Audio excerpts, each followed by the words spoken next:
Con la anuencia de esta honorable asamblea, debo precisar que el agua es un recurso vital e invaluable.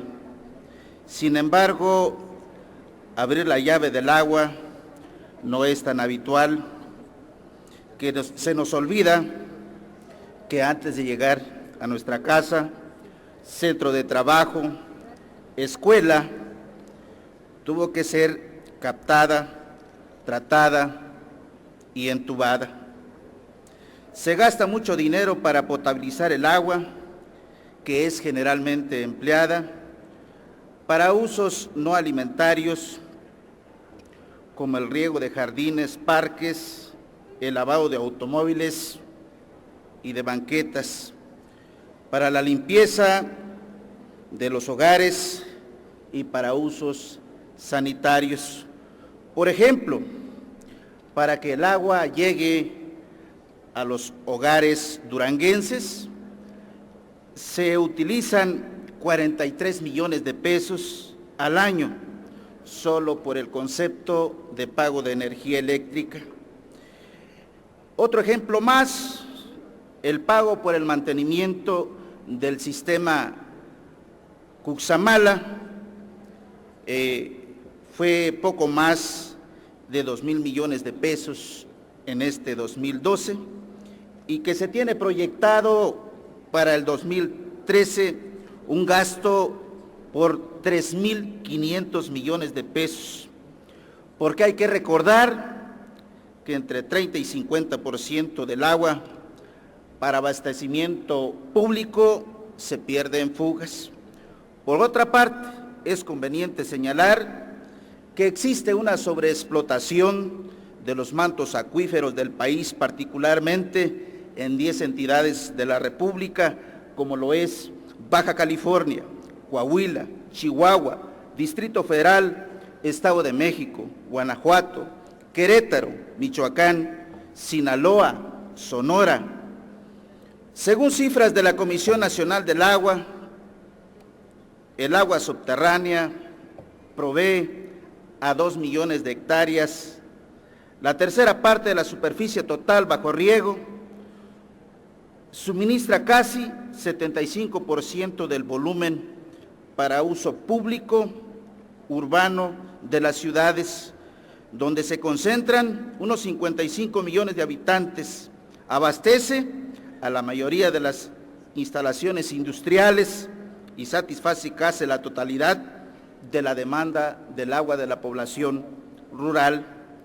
Pero no hay que olvidar que la sobreexplotación y la falta de medidas de recarga de esas fuentes ponen en peligro la sexta parte de los mantos acuíferos de este país. No hay que dejar de lado la recolección de agua de lluvia para riego. Es una práctica antigua que ha sido abandonada y que hay que revalorizar. La recuperación del agua pluvial representa no solamente un ahorro para los usuarios, sino que representa un interés para la comunidad a limitar los impactos de inundaciones. La captación de la lluvia reduce el consumo del agua de distribución y por lo tanto le da un respiro a las presas y a los sistemas de potabilización. También la captación pluvial puede ayudar a reducir las inundaciones, a la recarga de los mantos freáticos, porque dejarían de estar siendo sobreexplotados. En México llueve aproximadamente 1,511 kilómetros cúbicos de agua cada año, lo que equivale a una piscina de 1 kilómetro de profundidad del tamaño del Distrito Federal, pero el 72% de esa agua de lluvia se evapora. De acuerdo a los técnicos de la materia, se podría reducir el rezago en abastecimiento de agua en México si se aprovechara el método de captación de lluvia, además de que se podría ahorrar del 10 al 15% del agua de uso humano. En varias entidades del país, como Guadalajara, Querétaro, el Distrito Federal, existen sistemas de recolección pluvial con el propósito de evitar inundaciones y no ser utilizado para consumo. En países como Inglaterra, Japón, Alemania o Singapur,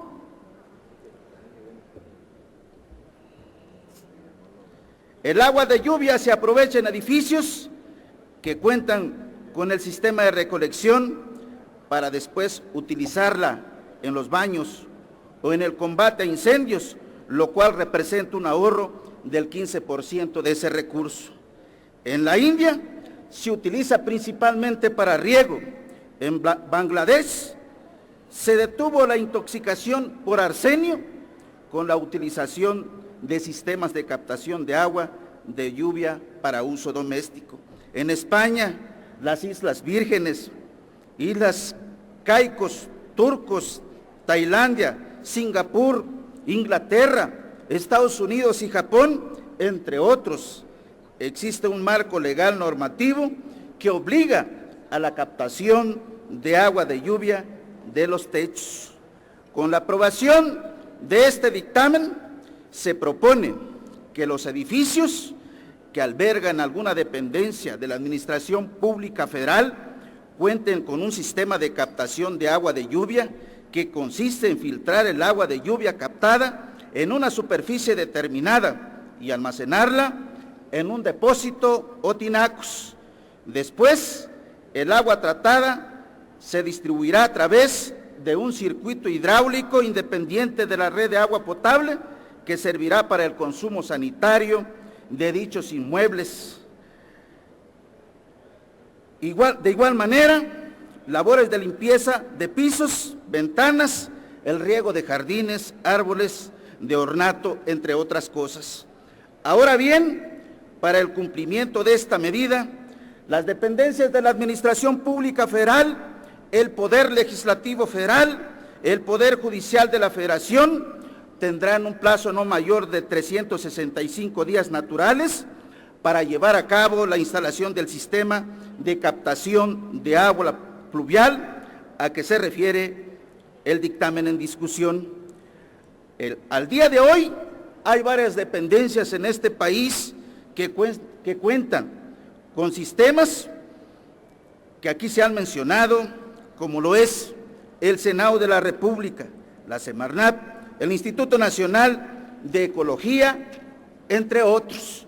Finalmente, este es un primer paso en materia de protección ambiental y captación de agua de lluvia, pero queda pendiente establecer la obligatoriedad de que en las zonas de reserva ecológica y áreas verdes que tenemos en muchas partes de este país se instalen represas, ollas de agua, lagunas de infiltración, pozos de absorción y otras obras necesarias para la captación de lluvias. Perdón, diputado, pluviales. Compañeros, nada más les recuerdo que es fijación de posturas de 4 dictámenes, por eso el compañero tiene todavía tiempo para seguir.